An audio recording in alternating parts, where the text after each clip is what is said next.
নমস্কার। ঋষিবাণীর আরো একটা নতুন পর্বে আপনাদের সকলকে স্বাগত জানাই।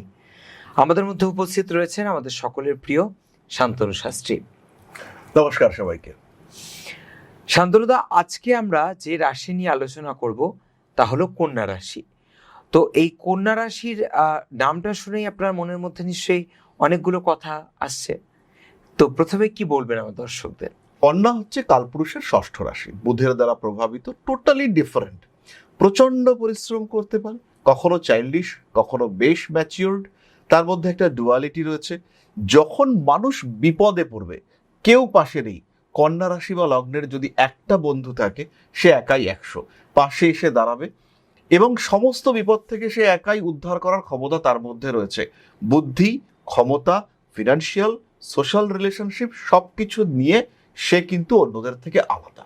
কন্যা রাশি বা লগ্নের মানুষ তারা খাটতে জানে, তারা হারতে জানে না। কিন্তু এদের একটা সমস্যাও রয়েছে, এরা অতিরিক্ত আত্মসমালোচনা পছন্দ করে। কন্যা রাশি বা কন্যা লগ্নের একটা মানুষ, তাকে নিয়ে দুটো কথা বলো, তার কিন্তু মুড অফ হয়ে যাবে। তাকে নিয়ে যদি আমরা বলি যে ও ছিল বলে জিনিসটা হয়নি, সে ভাবতে শুরু করবে যে আমি ছিলাম বলেই কি হলো না, না ও ভুল কথা বলল। এদেরকে ডিপ্রেশনে ফেলে দেওয়া বা এদেরকে ডিপ্রাইভ করা, এটা ভীষণ ইজি। কন্যা রাশি বা কন্যা লগ্নের মানুষকে একটা বা দুটো কথা বলে তাকে ওভার থিঙ্কিং করতে বাধ্য করা যায়। এটা তার সবচেয়ে বড় দুর্বলতা, যেটা তার মন থেকে সৃষ্টি হয় এবং মনই তার এই দুর্বলতার উৎস। তার মানে যেটা আমরা বুঝতে পারলাম যে কন্যা রাশির যারা জাতক জাতিকা, তাদের মনকে একটা নিয়ন্ত্রণ করার ব্যাপার থেকেই যায়। তো এরপর যেটা আমি জানতে চাইবো যে কন্যা রাশির মানুষের সবচেয়ে বড় আধ্যাত্মিক শক্তি কি? এদের ক্ষেত্রে প্রথমে আমরা বলবো এই প্রশ্নের উত্তরে, এদের সবচেয়ে বড় দুর্বলতা হচ্ছে কনফিউশন। এরা ইনস্ট্যান্টেনিয়াস ডিসিশন নিতে পারে না। যদি একজন প্রপার ওয়েতে গাইড করে বা যদি একটা রাস্তা জানা থাকে, তাহলে কন্যার মতো ভালো পারফর্মার আর নেই।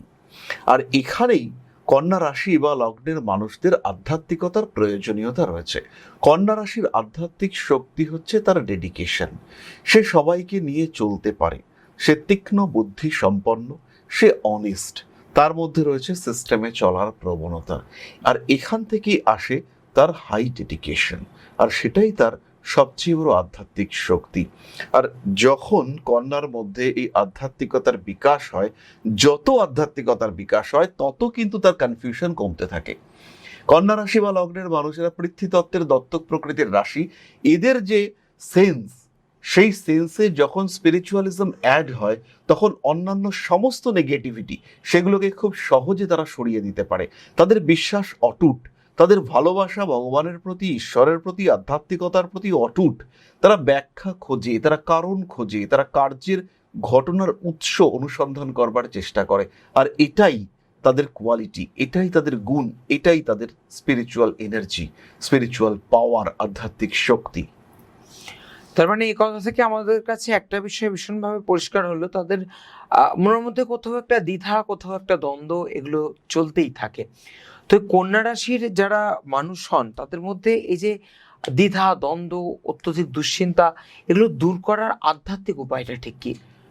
প্রথমে আমাদের জানতে হবে এই দ্বিধা দ্বন্দ্ব বা সমস্যার মূল কারণ কি। কন্যার কি প্রচুর ডিমান্ড রয়েছে? না। কন্যা প্রচুর টাকা পয়সা চান? না। কন্যার পাওয়ারের প্রতি লোভ রয়েছে? না। কন্যা রাশি বা লগ্নের মানুষরা কি চান? পারফেকশন। আমি ঠিক হব এবং আমাকে নিয়ে কারোর কোনো অভিযোগ থাকবে না। আর এখান থেকেই মনের মধ্যে সৃষ্টি হয় দ্বিধা, দ্বন্দ্ব, কষ্ট, সমস্যা। কোনো একজন মানুষ, তিনি কন্যা রাশির লোক, তিনি ট্যুর প্ল্যানার, তার কোনো ট্যুরে প্রফিট হয় না। কারণ একটা সিম্পল, এই লোকটাকে মানুষজন চেনেন। করেন কি তারা? তারা খানিক দূর যাওয়ার পরে বলল, না রে বরুণ, তোর আগের ট্যুরটা না ভালো ছিল, এই ট্যুরে না সেই মজাটা পাচ্ছি না। কেন দাদা? বরুণ জেগে উঠলো, কেন দাদা, কেন মজা পাচ্ছ না? কি আছে? না রে, তুই আগের বার যে একটা চিকেন খাইয়েছিলি না, চিকেন ভর্তা, মুখে লেগে আছে, এবার সেটা দরকার ছিল। এবার বরুণ সার্চ করতে লাগলো কি করে আমি সেই টেস্টটাকে নিয়ে আসতে পারবো। আর এই টেস্টটা খুঁজে বার করতে গিয়ে বরুণের যে খরচা হতে লাগলো, সেই হোটেল দিতে বরুণকে খরচা করতে হবে। টাকা নিয়েছে কম, পরিষেবা বেশি। আর বরুণ পরিষেবা দিতে বাধ্য, কারণ সে তো পারফেকশনিস্ট। সে ভাবছে যে আগের থেকেও বেটার করব, কেন খারাপ করব। আমার একটু ক্ষতি হবে, সেটা পরে হবে, কারণ তার তো টাকার লোভ নেই, সে তো কন্যা।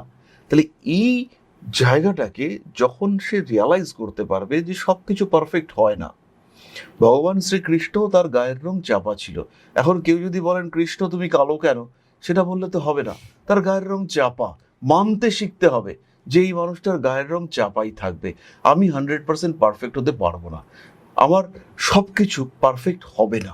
এই রিয়েলাইজেশনটা যেদিন আসবে, যেদিন কন্যা বুঝতে পারবে যে আমাকে ঈশ্বর সৃষ্টি করেছেন, আমি চাইলেও তার উপরে যেতে পারবো না, সেটাই তার প্রকৃত আধ্যাত্মিক শক্তি। এবং তার মাধ্যমেই তিনি কিন্তু রিয়েলাইজ করতে পারবেন যে আমার লিমিটেশন, আর এর মাধ্যমেই তার যে কষ্ট, তার যে সমস্যা, সেগুলো থেকে সেই মানুষটা খুব ইজিলি রিলিফ পাবে। অর্থাৎ আমরা একটা জিনিস বুঝলাম, কন্যা রাশির যারা জাতক বা জাতিকা হবেন তাদের মধ্যে একটা প্রভাবিত হওয়ার সম্ভাবনা থাকে। মানুষ তাদের নানা কথা বলে প্রভাবিত করতে পারেন এবং চিন্তিত করে তুলতে পারেন। তো এই জায়গা থেকে আর একটা প্রশ্ন উঠে আসে, তাহলে তারা কি সফল হবেন না? যদি তারা সফল হন, তাদের সফলতার প্রকৃত রহস্যটা কি? তাদের সফলতার কন্যা রাশি বা কন্যা লগ্নের সিম্বলকে যদি আমরা দেখি, একটা নৌকো চলেছে, নৌকোর মধ্যে একটি মেয়ে রয়েছে যার মাথার চুল বাঁধা এবং যার দুটো হাত, এক হাতে রয়েছে শস্য আর এক হাতে রয়েছে একটা লণ্ঠন। তাহলে এই যে সিম্বলটাকে যদি আমরা দেখি, রাস্তা শেষ হয়ে গেছে, কন্যার যাত্রা শুরু, রাস্তা শেষ, নদী শুরু, নৌকোয় কন্যা, তার চুল বাঁধা, সে ভীষণ ডিসিপ্লিনড, কারণ পরিশ্রম ছাড়া শস্য উৎপাদন সম্ভব নয়। তাহলে এই যে পরিশ্রম, কন্যার শক্তি, আর তার হাতে রয়েছে লাইট, অন্ধকারে সে আলো দেখাতে সক্ষম, এটা কন্যার গুণ। তাকে মাথা থেকে সরিয়ে দিতে হবে যে আমি পারফেকশনিস্ট হব, তাকে ধরে নিতে হবে যে আমার কাছেও ভুল হতে পারে, কিন্তু ম্যাক্সিমাম পারফেকশন রাখবো, আমার অনেস্টিতে ঘাটতি হবে না, আমার এফোর্ট পারফেক্ট থাকবে, আমার চেষ্টা 100% থাকবে, আমি যা শিখেছি তার ফুল ইমপ্লিমেন্টেশন আমি দেখাবো, তারপরে যতটুকু পারফেকশন আসে সেটাই ঈশ্বরের ইচ্ছা। এখানেই কর্নার সাকসেস।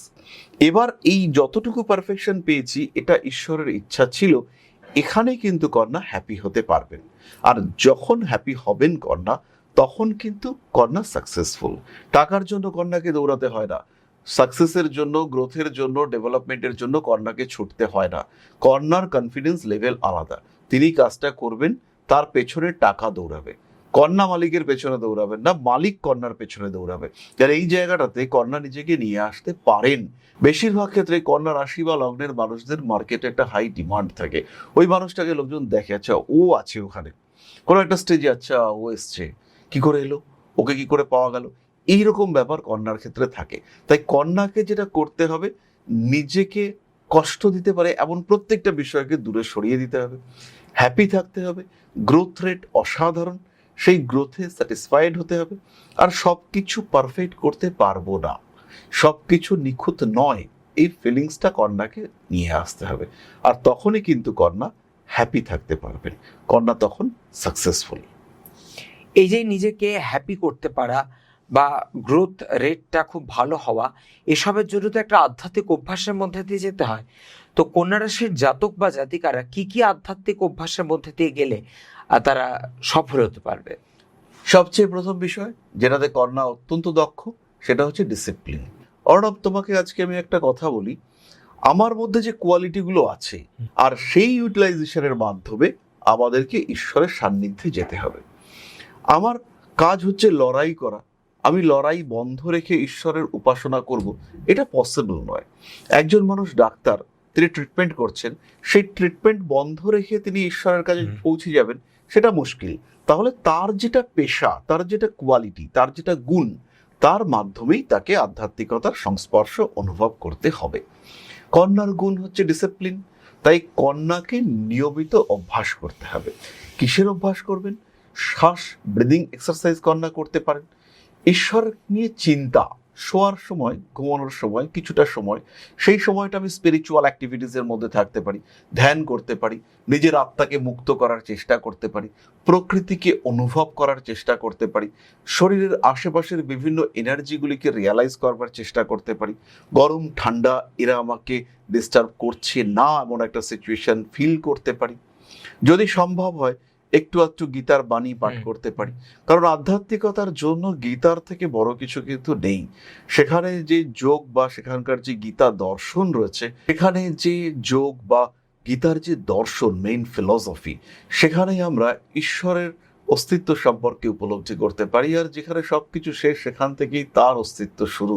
তিনিই নিয়ন্ত্রক, তিনিই কর্মকর্তা, আমরা তো নিমিত্ত মাত্র। এই ফিলিংস নিয়ে আসা এবং তার জন্য একটু মেডিটেশন করা, একটু স্পিরিচুয়াল অ্যাক্টিভিটিসের সঙ্গে যুক্ত থাকা, পড়াশুনো করা, এগুলো কন্যা করতে পারবেন। কন্যা প্রচণ্ড পরিশ্রমী, পড়াশুনো একবার মনে লেগে গেলে কন্যা আর থামবেন না। আর তার মাধ্যমেই, জ্ঞানের মাধ্যমেই অজ্ঞানতার অন্ধকার সরিয়ে কন্যাকে রিয়েলাইজ করতে হবে যে yes, I am there and I am the perfect. Perfection আমি পাই বা না পাই, বাট যতটা করেছি সেটাই আলটিমেট, এরপরে আর কিছু হয় না। এই থট শিখতে হবে কন্যাকে। যদি ভালো হয় ঈশ্বরের জন্য হয়েছে, যদি খারাপ হয় ঈশ্বরের ইচ্ছায় হয়েছে। এই রিয়েলাইজেশন প্র্যাকটিস করতে হবে, আর তখনই কিন্তু কন্যা ভালো থাকতে পারবেন, মনের সব গ্লানি থেকে বেরিয়ে আসতে পারবেন কন্যা। আজ আমরা কন্যা রাশি নিয়ে আলোচনা করছিলাম এবং শেষ পর্যন্ত আমরা যেটা জানতে পারলাম, একজন গুরুর সান্নিধ্য কিভাবে বদলে দিতে পারে কন্যা রাশির জাতক বা জাতিকার সম্পূর্ণ চিন্তাধারা, কিভাবে আপনারা ভালো থাকতে পারবেন সে বিষয় নিয়ে আরো একবার আলোচনা হলো। আমরা আবারও ফিরে আসবো নতুন কোনো পর্ব নিয়ে। সঙ্গে থাকবেন, ভালো থাকবেন, নমস্কার।